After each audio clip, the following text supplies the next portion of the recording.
ये रात का वक्त था, डार्क ऑटम नाइट। एक बैंकर जो बैंक में काम करते हैं अपनी स्टडीज़ में खोया हुआ था। तभी अचानक वो याद करता है शांति से बैठकर 15 साल पहले इसने एक पार्टी होस्ट की थी। ये फ्लैशबैक में जाता है।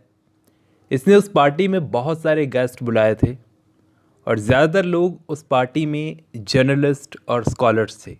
तो उस पार्टी में कुछ मेहमानों के बीच में एक डिबेट हो गई कि भाई किसी ने अगर कोई गुनाह किया हो तो कैपिटल पनिशमेंट उसको देनी चाहिए, मतलब उसको मार देना चाहिए, मतलब मृत्यु दंड दे देना चाहिए, वो दे देना चाहिए, या फिर लाइफ टाइम इम्प्रिजनमेंट, मतलब ज़िंदगी भर जेल में सड़ता रहे। तो इन दोनों में से ज़्यादा बेहतर क्या है? अब पार्टी में जितने भी गेस्ट थे उनमें से ज़्यादातर तो ये मारने वाले ऑप्शन को गलत मान रहे थे, ये बोलकर कि एक क्रिश्चियन स्टेट में ये मारना बहुत ही पुराना और इमोरल तरीका है, तो ये गलत है, को ज़िंदगी भर जेल में डाल दो, ये ज़्यादा बेहतर है। तो हमारा बैंकर जिसने ये पार्टी होस्ट की थी वो मारना ज़्यादा बेहतर समझता था कि मारना ज़्यादा मॉरल है। लाइफ इम्प्रिजनमेंट दे दी तो वो बार बार मरता है, रोज़ मरता है। अब उसी पार्टी में एक और गेस्ट बैठा था। वो बोला, जनाब दोनों ही तरीके गलत हैं, क्योंकि कानून को कोई हक नहीं है इंसान से वो चीज़ छीन लेने का जो कानून उसे दे नहीं सकता, उसकी जान। पार्टी में एक यंग लॉयर भी बैठा था, जवान था, उसका खून गर्म था। तो वो भी बोल उठा कि मैं इन जनाब की बातों से सहमत हूँ, दोनों ही पनिशमेंट्स इक्वली इमोरल है, दोनों ही गलत है। लेकिन मैं मानता हूँ कि ज़िंदगी भर जेल में रहने वाले ऑप्शन को मैं पसंद करूँगा अगर मुझे डेथ सेंटेंस सुना दिया जाता है तो, क्योंकि जेल में रहकर ही सही मैं ज़िंदा तो रहूँगा, ये मरने से बेहतर ऑप्शन है। मैं वहीं अपनी ज़िंदगी को बेहतर बनाने की कोशिशें करूँगा। तो हमारे बैंकर साहब को उसकी इस बात पे बहुत गुस्सा आ गया। उन्होंने टेबल पर हाथ मारा और उस यंग लॉयर से बोला कि चल लगा शर्त, अगर तुझे 2 मिलियन रूबल मिले, मैं तुझे 2 मिलियन रूबल दूंगा, ये बहुत बड़ी रकम है। तुझे 5 सालों के लिए एक बंद कमरे में रहना पड़ेगा, एक सेल में रहना पड़ेगा, सब कुछ मिलेगा लेकिन सोशल इंटरेक्शन बिल्कुल नहीं मिलेगी, किसी से बात करना बिल्कुल भी अलाउ नहीं होगा। लॉयर बोला, 5 साल की बात कर रहे हो, मैं 15 साल के लिए रह सकता हूँ। और ऐसे ही बातों में इन दोनों ने बहुत सारे विटनेसेस के सामने अपनी शर्त को पक्का कर लिया। अब डिनर का टाइम था, बैंकर और लॉयर दोनों साथ में डिनर कर रहे थे। बैंकर लॉयर को समझाने लगा कि अपनी शर्त को वापस ले ले, मेरा कुछ नहीं जाएगा, मेरे पास बहुत पैसा है, लेकिन तेरी ज़िंदगी के कुछ साल ख़राब हो जाएंगे। 15 साल तो मुझे यकीन है तू रह नहीं पाएगा, 3-4 साल जितने भी रहेगा वो तो जाएंगे ही, पैसा भी नहीं मिलेगा, क्योंकि मैं जानता हूँ कि 3-4 साल से ज़्यादा तू रह नहीं सकता, तेरा खून गर्म है, जल्दी जल्दी तूने बोल दिया। और बेटा एक बात और बताऊँ कि फोर्सफुली अगर किसी को बंद किया गया हो, उससे ज़्यादा साइकोलॉजिकली क्या हार्ड होता है अपनी इच्छा से कोई आदमी बंद हुआ हो। अपनी इस शर्त को वापस ले ले। अब कहानी प्रेजेंट में आती है। 15 साल पहले लगाई हुई इस शर्त पर आज इस बैंकर को अफसोस हो रहा है, क्योंकि इस शर्त से इस बैंकर को कुछ भी नहीं मिला। लॉयर ने अपनी ज़िंदगी के 15 साल ख़राब कर दिए और ये बैंकर ने भी इतने सालों में बहुत सारा पैसा अपना खर्च कर दिया, ख़राब कर दिया। और इन दोनों में से कोई भी किसी नतीजे पर नहीं पहुंचा कि ज़िंदगी भर जेल में रहना बेहतर है या फिर डेथ सेंटेंस। अब स्टोरी को वापस फ्लैशबैक में लेकर चलते हैं। वो शर्त लगाने के बाद क्या हुआ? इस बैंकर ने लॉयर के लिए कुछ स्ट्रिक्ट रूल्स तैयार किए। बैंकर ने अपने घर में रहने के लिए लॉयर को जगह दी और कहा कि अब से तुम अकेले रहोगे 15 सालों के लिए, और किसी से भी बात नहीं करोगे, किसी इंसान की आवाज़ नहीं सुनोगे, न्यूज़पेपर्स नहीं पढ़ोगे जो कि तुम्हारे पास आएंगे ही नहीं, लेटर्स भी तुम्हारे पास नहीं आएंगे। लेकिन हाँ, तुम क्या क्या कर सकते हो?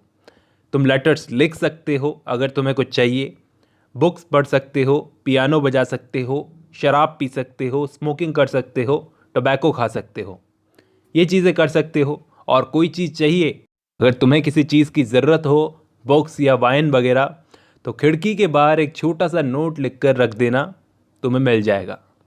लेकिन हाँ, ध्यान से सुनो, भागने की अगर तुमने कोई भी कोशिश की, चाहे भागने के टाइम पर तुम पकड़े भी जाओ, तो इसका ये मतलब होगा मैं तुमको एक फूटी कौड़ी भी नहीं दूंगा, एक ढीला भी नहीं मिलेगा तुमको। बोलो मंजूर है?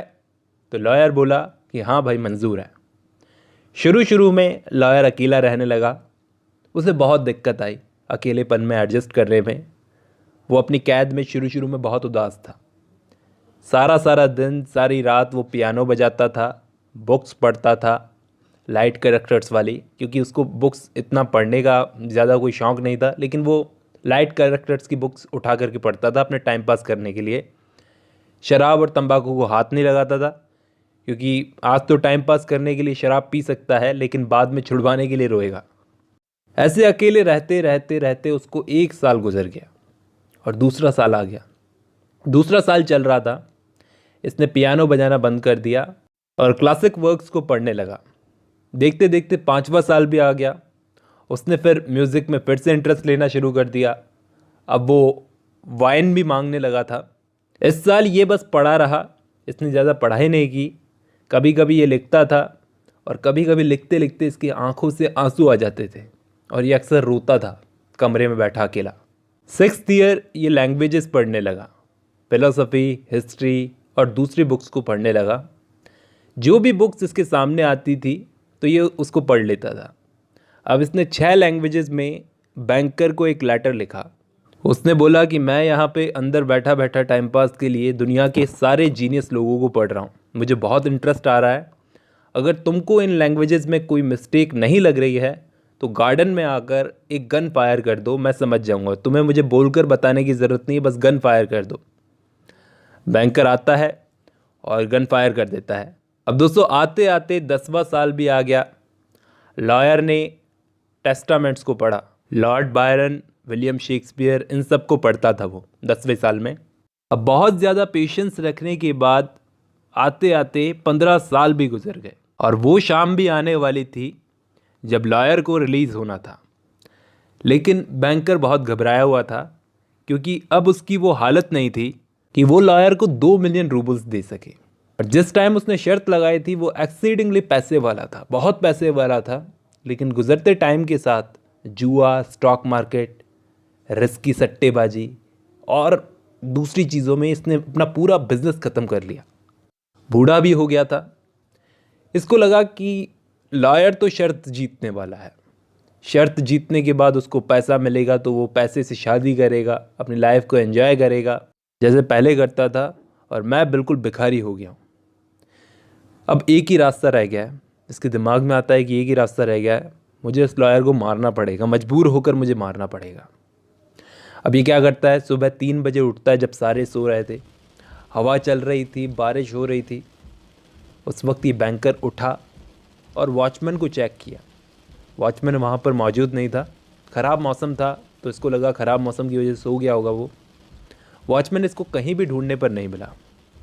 ये लॉयर की विंडो पे गया, विंडो को खटखटाया तो कोई हलचल नहीं। शांति से इसने लॉयर की सेल का दरवाज़ा खोला। 15 सालों बाद इसने अंदर जाकर लॉयर को देखा।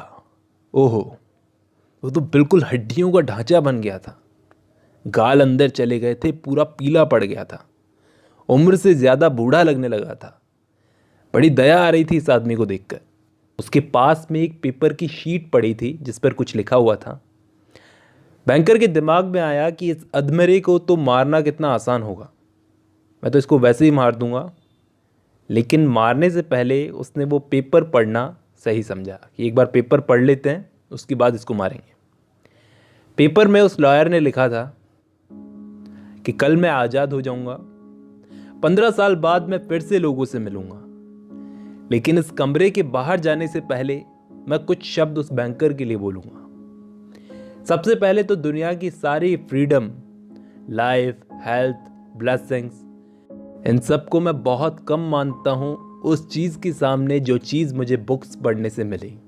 वो बुक्स मुझे बैंकर ने प्रोवाइड करवाई। मैंने इस कमरे में बैठे बैठे पता नहीं क्या क्या देख लिया बुक्स को पढ़कर, जो किसी इंसान में मुझे आज तक नहीं मिला। मैंने यहाँ पर शराब पी, गाने गाए, बुक्स के ज़रिए मैं शिकार पर गया, पूरा वर्ल्ड घूमा, ऐसी ऐसी चीज़ें देखी जो बहुत ही इम्पॉसिबल थी मेरे लिए, मैं इमेजिन भी नहीं कर सकता था। बुक्स की सारी नॉलेज मेरे इस छोटे से दिमाग में घुस गई है।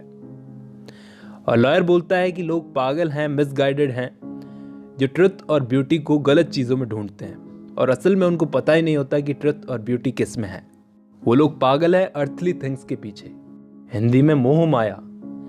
इसलिए मैं खुशी से कल, गौर से सुनना वो क्या बोलता है, कि मैं खुशी से कल मुझे 2 मिलियन रूबल्स जो मिलने वाले हैं उनको छोड़ता हूँ। मुझे नहीं चाहिए वो पैसे, लेकिन शर्त की टर्म्स को मैं बना कर रखूँगा। मैं शर्त की टर्म्स को नहीं छोड़ूंगा। मैं शर्त ख़त्म होने के 5 घंटे पहले यहाँ से भाग जाऊँगा, ताकि बैंकर को मुझे पे नहीं करना पड़े वो 2 मिलियन रूबल्स। और यहीं पर यह लेटर ख़त्म होता है। वो लेटर पढ़ते पढ़ते बैंकर की आंखों से आंसू गिरने लगे। वो रोने लगा। उसने लेटर को नीचे रखा, उस लॉयर के माथे को किस किया और चुपचाप वहाँ से चला गया। उसे खुद पर बहुत गुस्सा आ रहा था। उसने वापस जाकर सोने की कोशिश की, लेकिन उसे नींद नहीं आई। खुद को वो रोने से रोक नहीं पा रहा था। ये उठा तो इसके पास वॉचमैन भागता हुआ आया और बोला,